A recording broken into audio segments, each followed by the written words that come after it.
What's up, YouTube? Matt from Galaxy Games 843, and we're just going to recognize some comments from last week. So, Sean the Hustler, Integrity Vending, and Tim O, thanks so much for your support.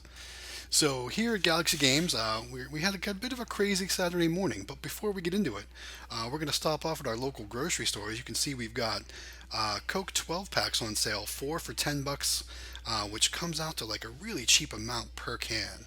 Um, $2.50 for a 12 pack. It's definitely a great deal. So, to all my vending friends out there, check your local grocery store sales. There, sometimes you come across some good deals.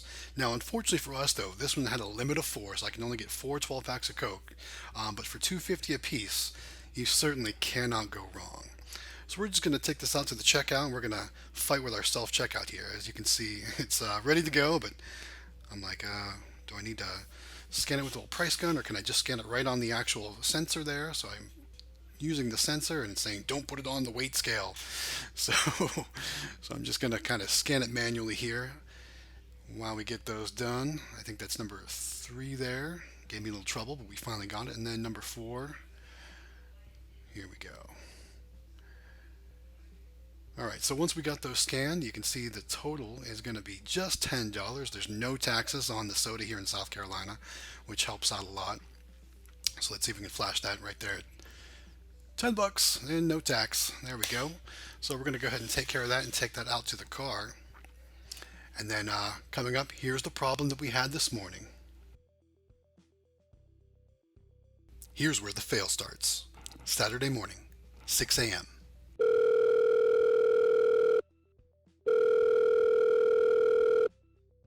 Hi, my name's Isaiah, and I put money on this, and all of a sudden he took my money. Yeah, call me back at 843, and have a good day. So I know that message was a little bit difficult to hear and understand, but long story short, we had a customer call us this morning at 6 a.m. and say they lost money in one of our machines. Now, most of our machines don't have 24/7 access, except for one, which is the 24-hour-a-day laundromat. So here we are. We took a trip up to the laundromat today, checking the soda levels. I'm kind of dreading opening up that behind that actual coin door and coin mech to see what the problem is because I know we're gonna have a jam. Usually when I get a call that the machine's taking money and not giving any sodas, that means that coin chute is usually full of coins. Somebody probably stuffed some pennies or something in there, and the vending machines don't take pennies. So before I diagnose the problem, I'm going to spend some time stocking up what we did sell this week. As you can remember last week, let's talk about the totals last week. So last week we did visit this location. This week did $70 last week. The last location we showed in the last video, like I said, it's my worst location. It only did $14 last week, and the break and alignment shop did $46.50. That one also had the snack machine. So for a total last week, we did $130.05 collected, roughly. Which I think is a pretty good week. This week we only came here though to the laundromat because we got that call. Otherwise, we probably wouldn't have came to visit this so quickly. I usually like to wait. We can have maybe 2 weeks in between services, unless of course I get a call from a customer or from the business stating there's a problem or something like that. So here I just stocked up Mountain Dew. I stocked up Grape Fanta. Those were the only two that really had issues. And look, there's the problem. Look at that coin chute. It's jammed full of pennies.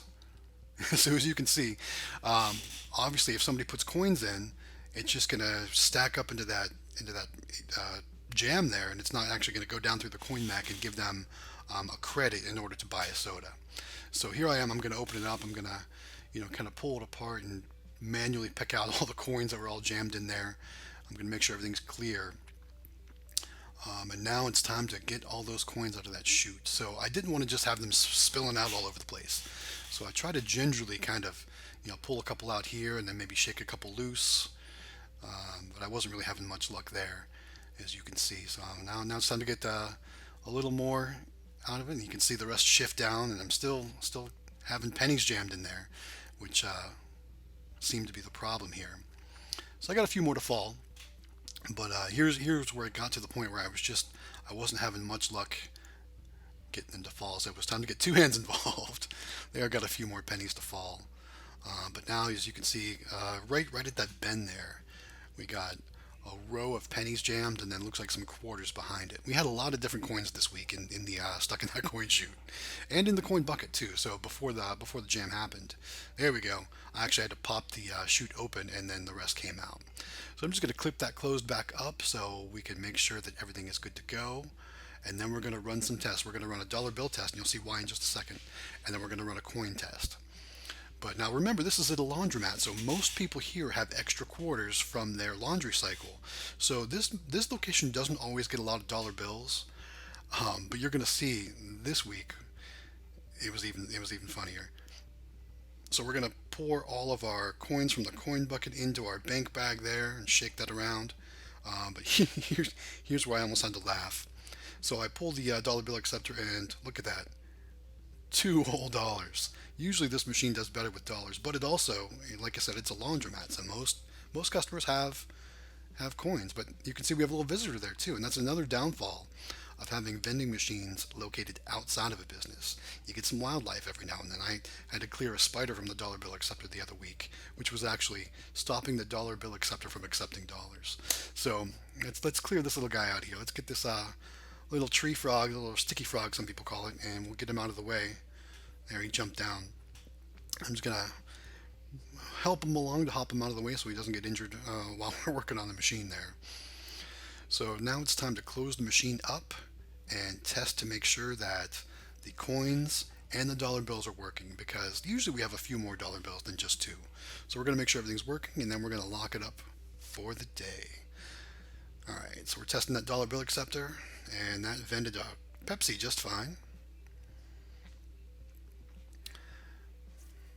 And I try not to drink my own sodas out of my own machine unless I'm buying them, because I don't want to get my inventory levels all messed up or anything. So I keep a real strict spreadsheet of all my inventories.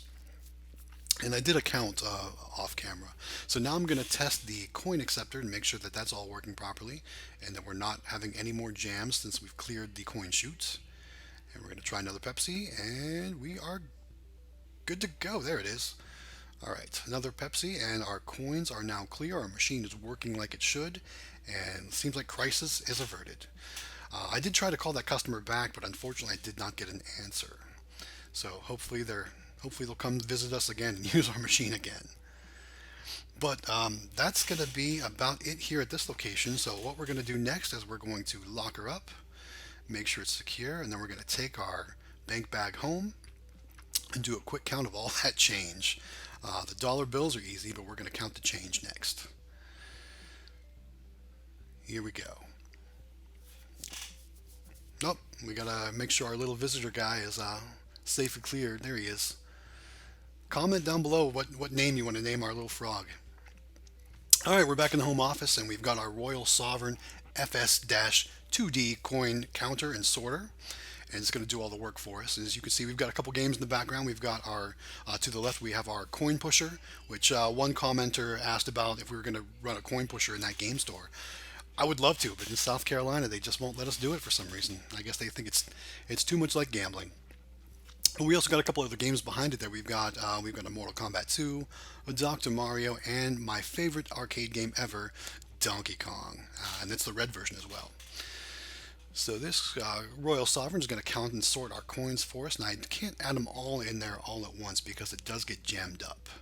So we're going to just kind of add them as we go. And when a coin tube gets full, I'm going to pull it and set it aside so that way I can roll the coins real quick off camera while that's happening. So we're about halfway through all the coins that we had collected out of the jam in that coin bucket. And we're just going to let that sort up, and we're going to have another stack of quarters ready to pull here. There we go. As you can see, it tells you that you've got $10, and then the Q for quarters flashes. So you know you got to pull that, and then you got to reset, and it starts to go again. This is a cool little machine. If any of you all out there, even if you run gumball machines, if you run arcade games, anything where you're getting a lot of coins, this one might not be, the best machine if you run a lot of coins like Quick Play. Quick Play, they've got that amazing quarter scale, and someday I hope to have one of those, but that's just not feasible for my budget at the time. So there we go. We got 44.05 in coins, and we've got $2 in cash to make a total of $46.05. So guys, thanks so much for coming by. Don't forget to like, subscribe to our channel, and share. And thanks for watching. Again, we'll see you next time.